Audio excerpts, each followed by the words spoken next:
Shelby, tell everybody who you are. And here's the question I want to go at. Why are you here on this planet? Yeah, I love that question.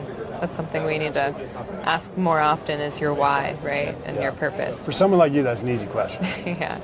You know, I've really dedicated my life to serving nature and people, and I believe, I'm on this planet to be a creative solutionist that connects and bridges people to nature, and helping heal and regenerate nature itself, but also people.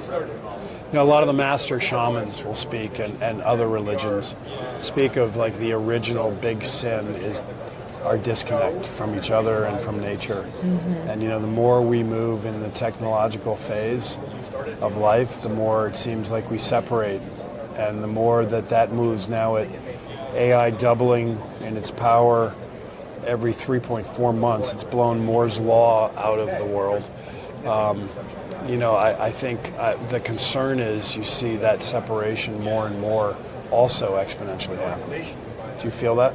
Oh, most definitely. And throughout my whole scientific career, the point that I had arrived to that our biggest threat to humanity is our disconnection from nature, but it's also from nurture and network.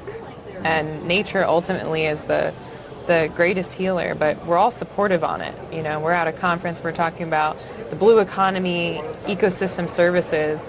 In reality, nature is our only currency. And it's interdependent. We're not separate from it. And now we're seeing people... Nature is our only currency. We're interdependent. It is. We are not separate from it. We are not. And that disconnection is the problem. And we're needing to shift that connection back, and that's what's really pivotal. And that's what made me fall in love with art, because just as you had mentioned, that experience that we shared together created connection. It invited curiosity to what was going on.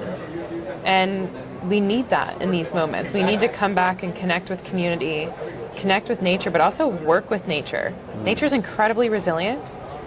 And if we give it a boost and use the greatest technology that we have today to actually engineer, co-create with nature and scaling nature-based solutions, it not only helps our planet, but it helps heal people, and it'll bring abundance to every aspect of life. A healthy, thriving environment, we get also healthy, thriving communities and people. Imagine that. Let's talk coral. Yeah, my favorite. I love coral, man. That's where we really connected on the beach. Oh, yeah. When I lived in St. John, I would go out my neighborhood. My car, wherever I went, it had fins in it, a towel, an extra change of bathing suit.